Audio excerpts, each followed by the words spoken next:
Bu anlaşma metni ABD ve Siyonizm işgal rejimi tarafından 100 yılın anlaşması olarak lanse edilen ve dikte edilen bir metindir. Bu metin tek taraflı dayatılan, uluslararası camiaya dayatılan bir metindir. Bu metin ne uluslararası toplumda, ne uluslararası hukukta, ne de uluslararası sözleşmede yeri olmayan bir metin ve dayatmadır. Bu metin ancak Siyonist işgalin geleceğini garantiye almak ve işgal rejiminin tanınmasını kolaylaştırmak için hazırlanmış sözde bir anlaşma metnidir. Bu metin 100 yılın ihanet anlaşması olarak tanımlanabilir. Çünkü bu anlaşma Filistinlilerin gasp edilmiş haklarının verilmesi konusunda hiçbir olumlu yönü bulunmamaktadır. Tam aksine işgal rejimini meşrulaştırmaktadır. Özellikle ana vatanlarından sürgün edilen Filistinli mültecilerin ana vatanlarına dönmesini engelleyen, direniş gruplarını pasifize etmeyi amaçlayan, Filistinlileri kimliksizleştirmeyi ve topraksızlaştırmayı amaçlayan bir ihanet anlaşmasıdır. Bu anlamda bir haydut devletin tek taraflı dayatmış olduğu anlaşmayı tanımak asla mümkün değildir. Bu anlaşma ekonomik, siyasi ve askeri olarak Filistin'in tamamen işgali anlamına gelmektedir. Ayrıca Filistin direnişini tamamen silahsızlandırmayı, sonrasında ise etnik ve dini tasfiyeyi tamamlamak için tasarlanmış ve amaçlanmıştır. Biz inanıyoruz ki Filistin hem siyasi hem askeri açıdan buna mutlaka direnecektir ve bu ihanet anlaşmasını akamete uğratacaktır. Buradan tüm Müslüman devletler bu gerçekliğin farkına varmalıdır. Bugün coğrafyamızda yaşanan kanlı süreç işgal rejiminin güvenliğiyle doğrudan bağlantılıdır. Barış planı olarak lanse edilen plan İslam coğrafyasında kaosu artırarak işgal alanının genişlemesine ve işgalin yasallaşmasına zemin hazırlamıştır.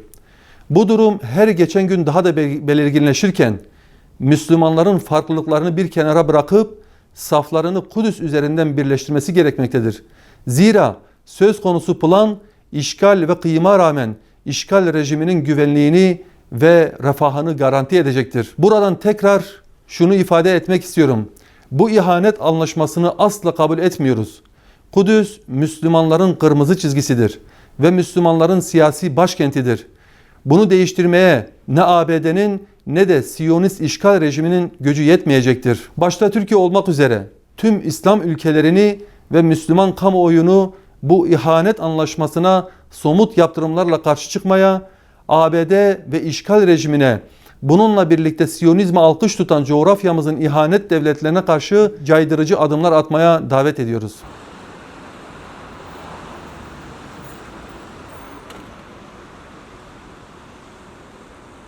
Şimdi her şeyden önce bölge istikrarsızlığa mahkum edildi yıllardır. Bu bölgede çıbanbaşı İsrail'dir. İsrail sadece kendi muhitinde değil, bu bölgedeki bütün ayrılacak alanlarda, çatışma alanlarında, istikrarsızlık alanlarında aslında direkt ya da indirekt varlığıyla bir şekilde kendisi için bir istikbal planlamakta. İsrail'in güvenliğinden sorumlu davranan bir devlet de Amerika Birleşik Devletleri'dir. O zaman zaman İsrail Amerika'ya, zaman zaman Amerika İsrail'e bu bölgede miğferdir. Şimdi bu son anlaşma diye takdim edilen rezalet metin aslında bu bölgede 100 yılı aşkın zamandır Müslümanların kanı canı üzerinde tepinen azgınlığın son noktasıdır. Dolayısıyla böyle bir rezalet metne anlaşma demek, 100 yılın anlaşması demek, 100 yılın beklediği çerçeve metin demek falan. Yani edebini muhafaza eden insanlar buna sükunetle cevap verebilirler. Biz bu mevzuda çizgilerimiz net. Hem siyasi duruşumuz itibariyle hem partimiz açısından hem de Müslümanlığımız çerçevesinde çizgilerimiz, beklentimiz, ölçülerimiz nettir. İsrail bölgede istikrarsızlık üzerine kendine huzur planı yapan, kendine vaat edilmiş toprakları ele geçirmek için öldüreceği insanlara ibadet iştiyakıyla öldüren bir terörist devlettir. Dolayısıyla bu işgal girişiminin arkasında kimin olduğuna bakmaksızın biz mücadele ederiz. Zafer Allah'tandır. Efendim bizim nihayette muzaffer olmak gibi bir derdimiz yoktur. Biz insanca yaşanabilir bir dünya idealinin tarafıyız. Biz Müslümanlar olarak, müminler olarak, Türkler olarak hem bölgemizde hem dünyada insanca yaşanabilir bir dünya idealinin iradesini temsil ediyoruz. Bizim karşımızda olanlar da biz huzurumuzu sağlamak için herkesin canını okuyabiliriz azgınlığını temsil ediyorlar. Yeni mi? Değil. Anadolu'ya geldiğimizden beri böyle. Biz 1000 yıldır huzura, onlar 1000 yıldır kana kine irade koyuyorlar. Biz 1000 yıldır kardeşliğe, insanca yaşamda bir dünya idealine, onlar 1000 yıldır bizimle karşılaşmadan evvel de aynıydı. Ama münhasıran biz kendi milletimiz özelinde olanı söylemeye gayret ediyorum. Biz huzura, onlar huzursuzluğa. Biz istikrara, onlar istikrarsızlığa. Biz beraber yaşamaya, paylaşmaya, kardeşçe bir dünyayı inşa etmeye, onlar kendilerinin hakim olacağı bir dünyada herkesi ezmeye. Dolayısıyla bu iyilikle kötülüğün mücadelesidir. Biz iyilik safında hizalandık. Amerika'nın kimle hizalandığı, İsrail'in kimle iş tuttuğu, ne yapmaya çalıştığı bize yeni ayağın olmadı. Eskiden daha örtülü yaptıkları işi şimdi daha açık yapmaya karar verdiler. Filistin davası bir iradedir. Biz şehirlerin kutsallığı üzerinden de yürümüyoruz. İnsan kutsal. İnsanın insanca yaşama imkanlarını elinden alan her türlü azgınlığın karşısında duracağız. Dolayısıyla bizimki her dinin mukaddes şehri olan burada huzuru sükûnu sağlamak yerine burası benimdir, karşı çıkan herkesin canına okuyacağım diyen azgınlıkla mücadele ediyoruz. O yüzden İsrail'in şimdi o bölgedeki hesaplarına Amerika kendisini miğfer etmeye karar vermiş olabilir. Tek geliyorlar da toplu geliyorlar. Hepsi gelsin. Biz irademizde burada olacağız, hassasiyetlerimizde burada olacağız. Bütün Müslümanların, bütün insanlığın aslında bu bölgede olan biten azgınlığı görmesi lazım. Bu sadece Müslümanlığın da problemi değildir. Müslümanların da problemi değildir. Bu bölgedeki kinin, garezin, savaşın arkasında İsrail'in bu azgınlığı yatmaktadır. Bu işgal teşebbüslerinin arkasından bir de böyle havuç gösterir gibi size maddi bir takım destekler sağlayacağız ama işte Kudüs İsrail'in başkentidir falan gibi bir hezeyana Türk milletinden eyvallah diyecek bir tane Allah'ın kulu yoktur. Bunun muhalefeti de yoktur, iktidarı da yoktur. Biz bu bölgede yapılacak bu azgınlığa razı olmayız. Bunu herkes bilsin. Bu 100 yılın planı değil, 100 yılın rezaletidir. Bu rezaletin arkasında kim olduğuna, gücünün ne olduğuna bakmadan bunu aleni her yerde haykırabilir. Hiçbir şansı yok. Yani bu bölgede yeniden çatışmayı besleyecek yeni bir siyasi parametre olarak kullanılacaktır. Amerika Birleşik Devletleri bunu kendi iç siyasi çekişmelerine mi kullanacaktır? Netanyahu bunu kendi içerideki sıkıntısını aşmak için bir strateji olarak üretmeye mi teşebbüs edecektir? Bu onların problemi. Biz bununla ilgili değiliz. Kudüs, Filistin'in başkentidir. Öyle kalacaktır. İlâ nihaye biz mücadelemizi, hassasiyetimizi, tekliflerimizi, eleştirilerimizi, tenkitlerimizi bu çerçeve içinde kuracağız. İnsanca yaşarsanız, insanca yaşayacağınız alanda bizi bulursunuz. Yok biz azgınlıkla mücadele edeceğiz derseniz azgınlığınıza mukabele edecek kadar imanımız da, irademiz de, kuvvetimiz de vardır.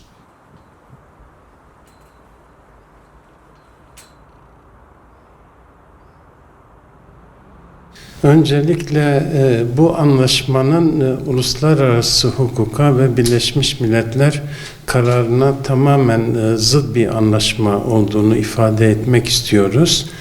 Tek taraflı alınmış olan ve hiçbir şekilde Filistinlilerin görüşünü yansıtmayan bir anlaşma dünya siyasi tarihinde belki de bir ilk oluşturuyor.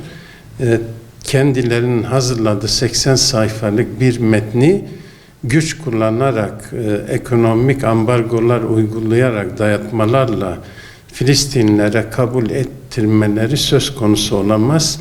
Ne yazık ki Orta Doğu coğrafyasında yaşanan ayrışma politikaları ve Müslümanların kendi iç dinamiklerinde yaşadıkları sorunlardan faydalanan Siyonistler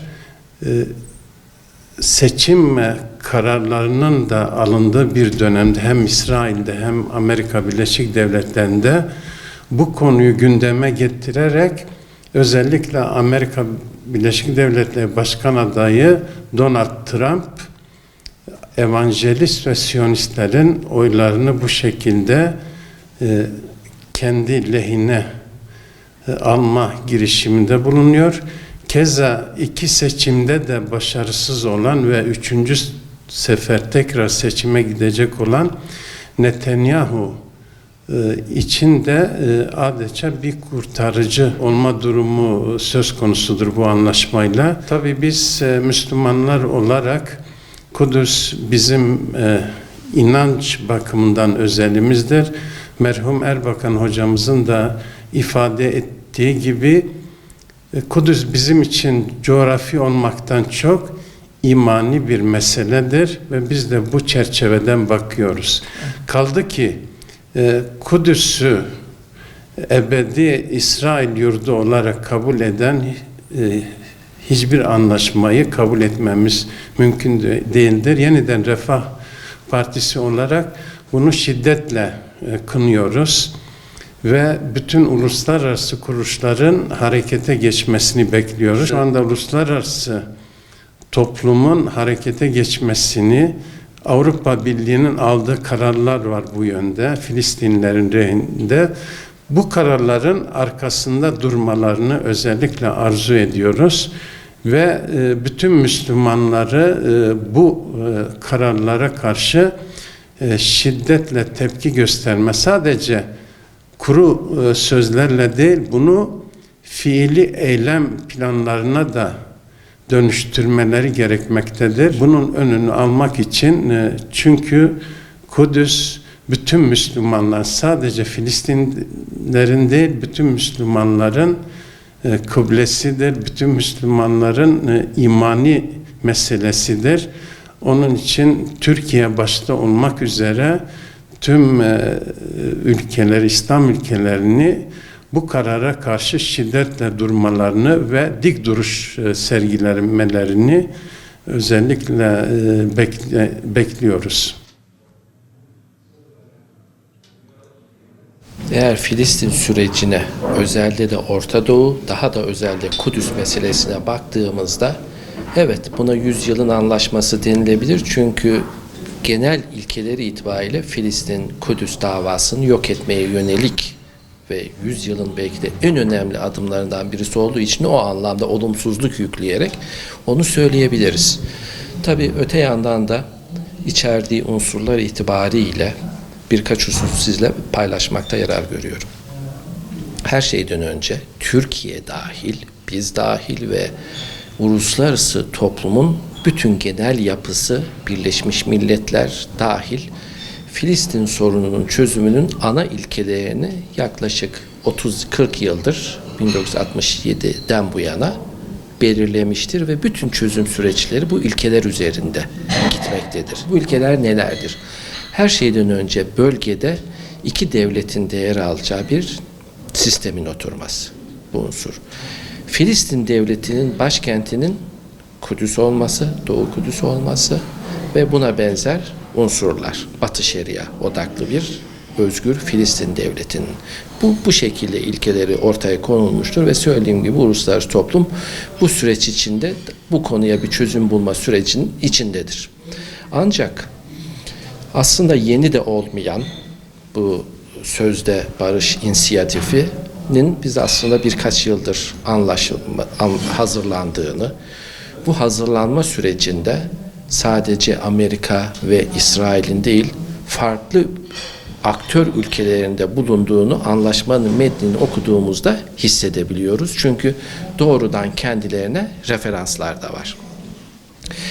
Bizim sağduyu sahibi olan herkesin, bütün uluslararası toplumun, sadece Filistin'in değil, uluslararası toplumun Orta Doğu'da barış, huzur isteyen bütün kesimlerin şu konular üzerinde odaklanması lazım. Bu barış planı aslında plan değil, bir inisiyatif, vizyon diyelim. Çünkü gerçek plan arkadan gelecek. Bu ana hatlarını çizen bir vizyondur. Görüşler içermektedir. Bu vizyonun birinci yıkıcı noktası bugüne kadar alınmış olan bütün Birleşmiş Milletler kararlarını tarihe atmaktadır. Bugüne kadar Birleşmiş Milletler Genel Kurulu'nda 700, Birleşmiş Milletler Güvenlik Konseyi'nde 5 ülkenin bulunduğu 100'den fazla bu konuda kararlar alındı. Ve bunlar bağlayıcıdır ve bunların hepsinin özü de bu bahsetmiş olduğum ilkeler üzerindedir. Bağımsız bir Filistin, Kudüs başkenti olacak şey. Bütün bu anlaşmalar ve bu kararlar şu anda tarihe adeta gömülmek istenmektedir.